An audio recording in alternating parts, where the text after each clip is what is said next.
അപ്പോൾ ഗായ്സ് എല്ലാവർക്കും വണക്കം. ഞാനിപ്പോൾ പറയുന്നത് നമ്മളെ സ്കൂളിൽ പോകുന്ന കുട്ടികളൊക്കെ, അതായത് ഇപ്പോൾ 7ാം ക്ലാസ് പഠിക്കുന്ന 2 കുട്ടികൾക്കാണ് അങ്ങനെ 2-4 കുട്ടികൾ എവിടെ സ്ഥലം അറിയാം, ചേർത്തലുള്ള സ്കൂളിലെ 7ാം ക്ലാസ് പഠിക്കുന്ന കുട്ടികളാവും. അവർക്ക് കള്ള് ഷാപ്പിലെ ആളുകൾ കള്ള് കൊടുത്തത് എന്താ ഇപ്പോഴത്തെ അവസ്ഥ? കള്ള് ഷാപ്പിലെ ജീവനക്കാരെ ഈ സ്കൂൾ വിദ്യാർത്ഥിനികൾക്ക് കള്ള് കുടിക്കാൻ സമ്മതിക്കാൻ പാടുണ്ടോ? അവരെ പ്രോത്സാഹിപ്പിക്കാൻ പാടുണ്ടോ? നിങ്ങൾ പറ, പാടുണ്ടോ? എന്താണ് അവസ്ഥ? അപ്പോൾ കുടിക്കാത്തതിന് കുടിപ്പിക്കാത്തൊരവസ്ഥയാണോ ഷാപ്പ് ഉടമസ്ഥരെ ഒരു നിലപാട്? സ്കൂൾ കുട്ടികൾക്ക് വന്ന് കയറിയാൽ തന്നെ അവരെ പിന്തിരിപ്പിക്കണ്ടേ, പറഞ്ഞ് ഒഴിവാക്കണ്ടേ? അവർക്ക് കള്ള് കൊടുക്കാൻ തന്നെ അവരുടെ മാനസികതയിൽ എന്താ അവസ്ഥ? എന്തൊരു മാനസികാവസ്ഥയാണ് അവർക്ക്, കള്ള് ഷാപ്പ് ജീവനക്കാർക്ക്. അവർ 2 പേരും അറസ്റ്റ് ചെയ്തു. കുട്ടികൾ കള്ള് കുടിച്ച് പ്രശ്നമൊക്കെയായി ഹോസ്പിറ്റലിൽ മെഡിക്കൽ കോളേജിൽ അഡ്മിറ്റ് ആയിരുന്നു എന്നാണ് പറഞ്ഞത്. ഇത് ഞാൻ പറയുന്നത് ഒരു ന്യൂസ് കണ്ടതാണ്, അതായത് പത്രത്തിൽ വന്നൊരു വാർത്തയുണ്ട്. ഇത് ചാനലിൽ വന്നോ യൂട്യൂബിൽ വന്നോ എന്ന് എനിക്കറിയില്ല, പക്ഷേ ഞാൻ എന്തായാലും പോസ്റ്റ് ചെയ്യാണ്. കാരണം ഇത് ശരിയല്ലല്ലോ. സ്കൂൾ വിദ്യാർത്ഥികൾക്കൊക്കെ കള്ള് ആരെയും കൊടുക്കുമോ? ഏതെങ്കിലും കുറച്ച് മുതിർന്ന തലക്ക് വെളിവുള്ള ആരെങ്കിലും കള്ള് കൊടുക്കുമോ?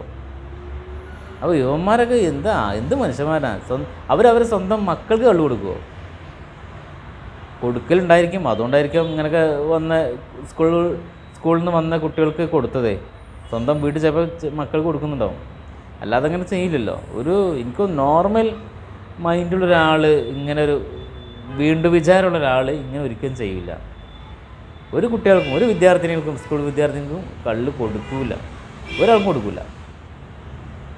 അപ്പോൾ അത് എന്തായാലും നമ്മൾ കേരളത്തിൽ ഇല്ലാത്ത ഒരു സംഭവമില്ല. എല്ലാ സംഭവവും നടക്കാൻ പറ്റിയൊരു മേഖല എവിടെയെന്ന് ചോദിച്ചാൽ നമ്മൾ കേരളം. എന്ത് നടക്കും? അന്യസംസ്ഥാനം നടക്കുന്നുണ്ട്, പക്ഷേ അത് ഇത്ര ഇല്ലെന്നാണ് തോന്നുന്നു.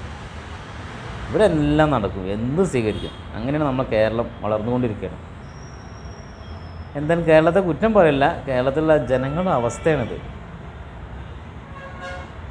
ഗോഡ്സ് ഓൺ കൺട്രി എന്നൊക്കെ പറയും. ദൈവത്തിന് സ്വന്തം നാടാണ്, ഓക്കെ, എല്ലാം ഓക്കെയാണ്. പക്ഷേ ഇവിടുത്തെ ജനങ്ങൾ അതിനനുസരിച്ച് ദൈവത്തിന് സ്വന്തം ജനങ്ങളായി മാറുന്നില്ല. അതാണ് എല്ലാം തോന്നിയ പോലെ ചെയ്യുക, അത്രേ ഉള്ളൂ. വരുന്നിടത്ത് വരട്ടെ, പോണടുത്ത് പോട്ടെ, ആ ഒരു ചിന്തയാണ്.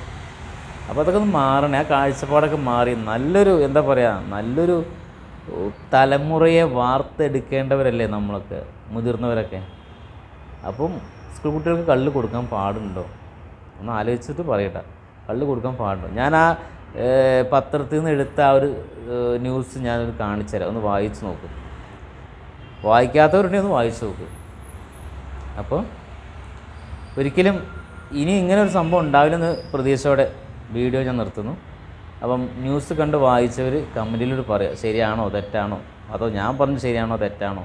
ചിലപ്പോൾ ഞാൻ പറയുന്നതിന് ചിലപ്പോൾ ഇങ്ങനെ കള്ള് കുടിക്കുന്ന ആളുകൾക്ക് ചിലപ്പം ഇഷ്ടപ്പെടില്ല എന്നെനിക്ക് തോന്നുന്നു. കാരണം അതങ്ങനെയാണല്ലോ.